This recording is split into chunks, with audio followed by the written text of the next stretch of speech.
بادلوں میں گھری سیاہ رات ڈھل رہی ہے، کمرے میں ایک موم بتی جل رہی ہے جس سے معلوم ہوتا ہے کہ وہاں دو لوگ ہیں۔ باہر برآمدے میں ایک بکری مسلسل شور کر رہی ہے، شاید وہ بادلوں سے ڈر رہی ہو۔ یہ شیر محمد کا گھر ہے۔ شیر محمد ڈھول بجانے کا کام کرتا ہے۔ اس کا 3 سال کا ایک ہی بچہ ہے جو اس وقت تیز بخار میں جل رہا ہے۔ بیوی سخت بے چین ہے اور شیر محمد سے بار بار کہے جاتی ہے کہ وہ بچے کو حکیم کے پاس لے چلے۔ پچھلے ہفتے بھی اسے بخار ہوا تھا اور تب بھی حکیم کی دوا سے آرام آ گیا تھا، مگر شیر محمد نے ابھی تک اس دوا کا ادھار بھی نہیں چکایا تھا۔ وہ مسلسل سوچ رہا تھا کہ اب کس سے ادھار مانگے۔ ذہن میں کئی نام آتے تو تھے مگر وہ انہیں جھٹک دیتا۔ پیدائشی غریب تھا مگر یوں کسی سے ادھار مانگنے کی نوبت نہ آئی تھی۔ دیوار پر بندھا ہوا ڈھول لٹک رہا تھا، وہی ڈھول جو اس کا باپ اور دادا بجاتے آئے تھے۔ بچے کو چارپائی پر لٹایا تھا، ماں اس کے سرہانے اور سامنے کی چارپائی پر ایک طرف وہ خود بیٹھا تھا۔ بیوی کی ضد جاری تھی کہ وہ کہیں سے پیسوں کا انتظام کرے۔ بستی میں عنقریب کوئی شادی بھی نہیں تھی۔ شیر محمد کے جی میں نہ جانے کیا آیا، وہ اٹھا اور دیوار سے ڈھول اتار کر اپنے سامنے رکھ لیا، پھر اس کی رسیاں کسنے لگا۔ میرا بچہ تڑپ رہا ہے، اس کی بیوی روتے ہوئے بولی۔ شیر محمد نے کوئی جواب نہ دیا بلکہ رسیاں کسنے کی رفتار تیز کر دی۔ وہ رسیاں کستا پھر ڈھیلی کر دیتا، ساتھ ساتھ اس کی بیوی کی تکرار اور بچے کی آہ و بکا بھی جاری تھی۔ تھوڑی دیر کے بعد بادل بھی گرج اٹھتا۔ شیر محمد سر جھکائے رسیاں کسنے اور ڈھیلی کرنے میں مصروف رہا۔ کچھ دیر بعد بچہ سو گیا اور شیر محمد کی بیوی بھی اپنے بچے کے ساتھ ہی لیٹ گئی۔ شیر محمد اس کے بعد بھی کافی دیر تک رسیاں کستا اور کھولتا رہا۔ صبح ہو گئی، بچے کا بخار ابھی تک کم نہیں ہوا۔ ماں نلکے سے ٹھنڈا پانی نکال کر اس کی پیشانی پر پٹیاں باندھ رہی ہے۔ شیر محمد بچے کی چارپائی کی زیریں طرف بیٹھا ہے۔ دروازے پہ دستک ہوتی ہے، وہ اٹھ کر باہر جاتا ہے۔ دوسرے گاؤں سے لوگ ہیں۔ وہاں کے ذمہ دار صاحب کے ہاں سالوں بعد کوئی بیٹا پیدا ہوا ہے جس کی خوشی میں شیر محمد کو ڈھول بجانا ہے۔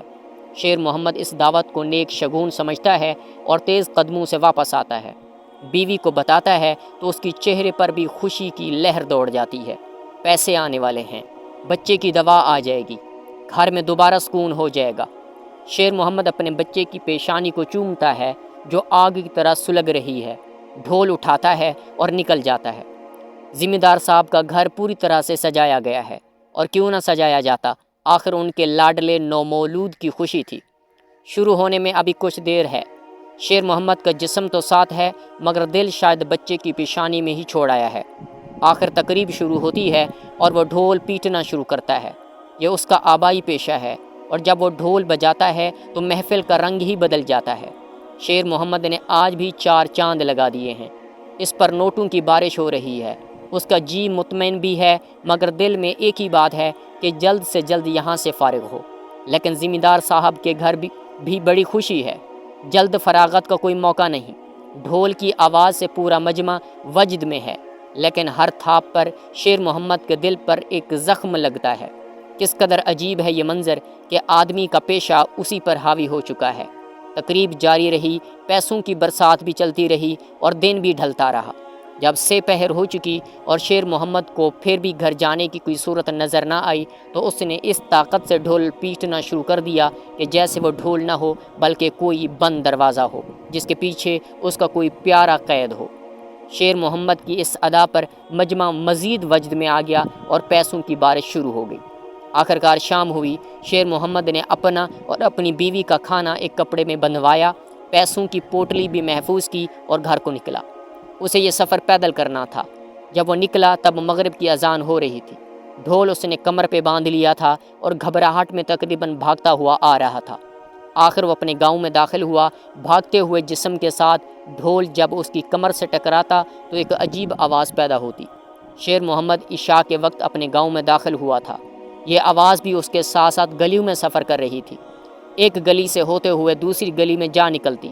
یہ آواز شیر محمد کی چاپ تھی یا شاید وہ ڈھول شیر محمد کے وجود اور اس کی تمام حدود کا اثبات تھا۔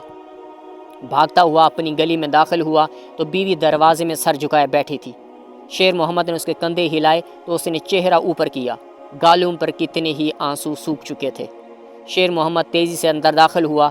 بچہ چارپائی پر لیٹا تھا۔ جلدی سے اس کے پاس آیا، دیکھا تو بچہ مر چکا تھا۔ شیر محمد نے ڈھول کمر سے اتار کر سامنے رکھ لیا۔ اتنی دیر میں بیوی بھی اندر چلی آئی اور چارپائی کے پاس کھڑے ہو کر بین کرنے شروع کر دیے۔ شیر محمد نے سارے پیسے بچے کی لاش کے پاس رکھ دیے۔ بیوی بین کرتی جاتی ہے اور شیر محمد ڈھول کی رسیاں کس رہا ہے۔ جب سے رسیاں کس لیں تو اپنے مکان کی چھت پر چڑھ گیا اور زور زور سے ڈھول بجانا شروع کر دیا۔ رات کے شاید 11 بجے تھے۔ ڈھول کی آواز سن کر ایک ہمسایہ جاگ اٹھا اور کسی سے پوچھنے لگا یہ ڈھول کہاں سے بجتا ہے۔ جواب میں ایک آواز آئی، سو جاؤ، شیر محمد پاگل ہو چکا ہے۔